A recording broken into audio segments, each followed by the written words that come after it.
Hi മുത്തുമണീസ്. Prediction നമ്മളിവിടെ പ്രവചിക്കാൻ പോവുകയാണ്.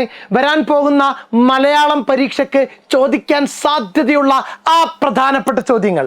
അപ്പം മക്കൾ എന്ത് ചെയ്യുക, കൃത്യമായിട്ട് ചോദ്യം മനസ്സിലാക്കിയിട്ട് ഉത്തരം എങ്ങനെയാണെന്ന് സ്വയം കണ്ടെത്താൻ ശ്രമിക്കുക. ഇനി നിങ്ങൾക്ക് അത് സ്വയം കണ്ടെത്താൻ പറ്റുന്നില്ലെങ്കിൽ, അല്ലെങ്കിൽ നിങ്ങൾ കണ്ടെത്തിയ ഉത്തരം ശരിയാണോ എന്നറിയാൻ വേണ്ടിയിട്ട് ഇന്ന് രാത്രി നടക്കുന്ന ലൈവ് ക്ലാസ്സിലേക്ക് എന്ത് ചെയ്യുക, നിങ്ങൾ എത്തിച്ചേരുക. നിങ്ങളുടെ കൂട്ടുകാരെയും വിളിക്കുക. പരീക്ഷയ്ക്ക് ചോദിക്കാൻ സാധ്യതയുള്ള ആ ചോദ്യങ്ങൾ നമ്മൾ എന്ത് ചെയ്യുന്നു, ഇവിടെ പരിശോധിക്കുന്നു. ആദ്യത്തെ ചോദ്യം, കഥാപാത്രത്തെ നിരൂപണം ചെയ്യുക. അവസാനത്തെ ഇല എന്ന കഥയിലെ ബർമാൻ എന്ന കഥാപാത്രത്തെ നിരൂപണം ചെയ്ത് കുറിപ്പ് തയ്യാറാക്കുക. ഏത് എഴുത്തുകാരൻ്റെ ഏത് കൃതിയിലെ ശക്തമായ കഥാപാത്രമാണ് ബർമാൻ എന്ന കഥാപാത്രത്തിൻ്റെ സ്വഭാവ സവിശേഷതകൾ എന്തൊക്കെയാണ് എന്ന് എഴുതുമ്പോൾ നമ്മുടെ ഉത്തരം എന്ത് ചെയ്യുന്നു, പൂർത്തിയാകുന്നു. അപ്പം മക്കൾ എന്ത് ചെയ്യുക, ഉത്തരം ഒന്ന് സ്വയം ചെയ്തു നോക്കുക. എന്നിട്ട് ലൈവ് ക്ലാസ്സിലേക്ക് എത്തിച്ചേരുക. അവിടെ വെച്ച് ഇന്ന് ലൈവ് ക്ലാസ്സിൽ പറയുന്ന ഉത്തരങ്ങൾ കൃത്യമാണോ എന്ന് എന്ത് ചെയ്യുക, മനസ്സിലാക്കുക. സെറ്റാണല്ലോ, സെറ്റ്.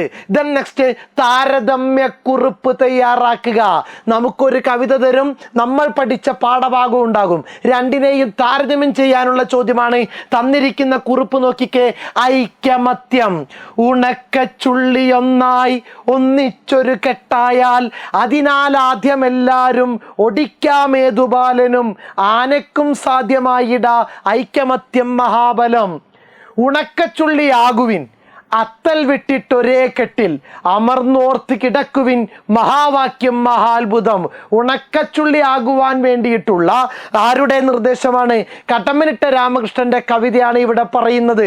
ഒന്നിച്ചൊരു കെട്ടായാൽ, ഉണക്കച്ചുള്ളി ആണെങ്കിൽ കൂടിയും അത് ഒരുമിച്ച് നിന്ന് കഴിഞ്ഞാൽ ശക്തമായിട്ട് പലതും നമുക്ക് നേടിയെടുക്കാൻ കഴിയുമെന്നുള്ള ഐക്യമത്യം മഹാബലം എന്ന സന്ദേശം നൽകുന്ന ഈ കവിതയോടൊപ്പം കൈകോർത്തവർ പറഞ്ഞത്, ഞങ്ങൾ കൈകോർത്തു, പ്രളയം ഞങ്ങളുടെ കൈകൾക്കുള്ളിലായി, ഞങ്ങൾ കുനിഞ്ഞു നിന്നു, ചവിട്ടിക്കയറാനുള്ള പാറകളായി ഞങ്ങൾ നിലത്തിരുന്നു, കടന്നു പോകാനുള്ള ചവിട്ടുപടികളായി ഞങ്ങൾ നിവർന്നു നിന്നു, മുകളിലെത്താനുള്ള കോവണികളായി ഞങ്ങൾ കമിഴ്ന്നു കിടന്നു, പുഴ കടക്കാനുള്ള പാലങ്ങളായി കണ്ണുകൾ കൊണ്ട് ഞങ്ങൾ കപ്പലുകൾ തീർത്തു, ഞങ്ങൾ ശിരസിൽ വിമാനങ്ങൾ ഇറക്കി, കാലുകൾ കൊണ്ട് ഞങ്ങൾ കോട്ടകൾ കെട്ടി, പാട്ടുകൾ കൊണ്ട് ഞങ്ങൾ മതിലുകൾ പൊളിച്ചു.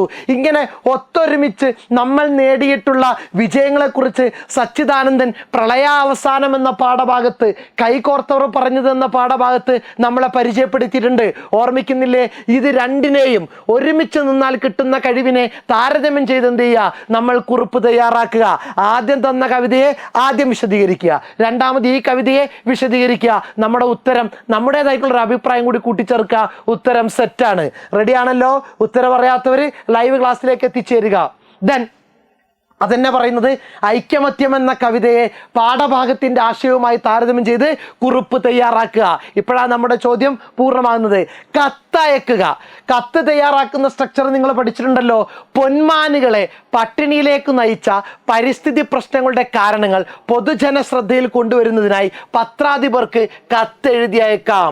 അപ്പോൾ എങ്ങനെയാണ് ഒരു കത്തിൻ്റെ ഘടന എന്നുള്ളത് കാര്യം കൃത്യമായിട്ട് നിങ്ങൾക്കറിയാം. അതിലേക്ക് എന്തൊക്കെ പോയിന്റാണ് കൊണ്ടുവരേണ്ടത് നിങ്ങൾക്കറിയാം. നിങ്ങളത് ചെയ്തു നോക്കുക. അതോടൊപ്പം തന്നെ നിങ്ങൾ എന്ത് ചെയ്യുക, കൃത്യമായിട്ട് ലൈവ് ക്ലാസ്സിൽ വന്നു കഴിഞ്ഞാൽ നമുക്ക് എന്ത് ചെയ്യും, അതിൻ്റെ സ്ട്രക്ചറും അതിൽ കൊണ്ടുവരേണ്ട ഉള്ളടക്കങ്ങൾ എന്ത് ചെയ്യും, സെറ്റാക്കി തരും. അപ്പം വിട്ടുപോകല്ലേ. ചോദ്യം നോക്കുക. പൊന്മാനുകളെ പട്ടിണിയിലേക്ക് നയിച്ച പരിസ്ഥിതി പ്രശ്നങ്ങളുടെ കാരണങ്ങൾ പൊതുജന ശ്രദ്ധയിൽ കൊണ്ടുവരുന്നതിനായി പത്രാധിപർക്ക് കത്തെഴുതാം. സെറ്റാണല്ലോ? ദെൻ നെക്സ്റ്റ് ക്വസ്റ്റ്യൻ വരിക, പ്രതികരണക്കുറിപ്പ്. ഞങ്ങൾക്ക് പാട്ട് പഠിക്കേണ്ട കാര്യമില്ല, കാരണം പാട്ട് ഞങ്ങൾക്ക് പിറപ്പിലേ ഉണ്ട്, ജനിച്ചപ്പോഴേ ഉണ്ട്. ഞങ്ങൾ ജനിക്കുമ്പോൾ മുതൽ പാട്ടാണ്. ഒരു ജീവിതത്തിൽ കേട്ട് തീരില്ല ഞങ്ങളുടെ പാട്ടുകൾ. 1000 മരങ്ങളും കിളികളും ഇല്ലേ ഞങ്ങൾ പിറക്കുന്നിടത്ത്. ആൽമരം വീക്ഷണ പോലല്ല കാട്ടുമാവ്, ഓരോന്നാണ്. കിളികൾക്ക് 1000 പാട്ടാണ്, കുയിലിന് വേറെ, കാക്കക്ക് വേറെ. എല്ലാ പാട്ടും ഞങ്ങൾ പ്രകൃതിയിൽ നിന്ന് പഠിച്ചതാണ് എന്ന് നഞ്ചിയമ്മ പറയുന്നു. അപ്പോൾ നഞ്ചിയമ്മ പറയുന്ന ഈ ഒരു കാര്യത്തിനെ കുറിച്ചുള്ള പ്രതികരണക്കുറിപ്പ്, ഇവരെന്താണ്, ദളിത് വിഭാഗത്തിൽപ്പെട്ട സ്ത്രീകളാണ് അല്ലേ? അപ്പോൾ ദളിത് വിഭാഗത്തിൽപ്പെട്ട മറ്റു പല ആളുകളും വാമൊഴിയായിട്ടും പ്രകൃതിയിൽ നിന്നും സംഗീതം പഠിക്കുന്നതിനെ കുറിച്ച് എന്ത് ചെയ്യുക, നിങ്ങൾ എഴുതി വെച്ചേക്കുക. ഉത്തരത്തിൻ്റെ ഘടന എങ്ങനെയായിരിക്കണം, പാഠഭാഗത്തിൻ്റെ ആശയം നോക്കുക, ഉത്തരത്തിൻ്റെ ഘടന നിങ്ങൾ തയ്യാറാക്കുക, ലൈവ് ക്ലാസ്സിലേക്ക് വന്ന് ഉത്തരത്തിൻ്റെ ഘടന എന്ത് ചെയ്യുക, സെറ്റാക്കിക്കൊള്ളുക. റെഡി അല്ലേ? നെക്സ്റ്റ് ക്വസ്റ്റ്യൻ, വിശകലനക്കുറിപ്പ്. കാടുങ്ക ഒരു വാസയുണ്ട്, വളന്ത കാട് ഇണ്ണ കണ്ണുങ്ക് മാത്രം. ഈ വരികൾ വിശകലനം ചെയ്ത് കുറിപ്പ് തയ്യാറാക്കുക, വിശകലനം ചെയ്യുക. എന്താണ് അവരുടെ പ്രശ്നങ്ങൾ, എന്താണ് കാര്യങ്ങളെന്ന് മനസ്സിലാക്കി കൃത്യമായിട്ട് നമ്മുടെ അഭിപ്രായം എന്ത് ചെയ്യണം, അതിനകത്തേക്ക് കടന്നു വരണം. ആ രൂപത്തിലുള്ള ഉത്തരങ്ങൾ ഇന്നത്തെ ലൈവ് ക്ലാസ്സിനകത്ത് എന്ത് ചെയ്യും, നമുക്ക് കൃത്യമായിട്ട് കിട്ടും. അപ്പം മക്കൾ വിട്ടുപോകാതെ സ്വന്തമായിട്ട് ഉത്തരം ഒന്ന് സെറ്റാക്കുക. അത് ശരിയാണോ എന്ന് ലൈവ് ക്ലാസ്സിൽ എത്തിച്ചേർന്ന് എന്ത് ചെയ്യുക, റെഡിയാക്കിക്കൊള്ളുക. ഓക്കെ, എല്ലാവരും സെറ്റല്ലേ? താങ്ക്സ് എടാ.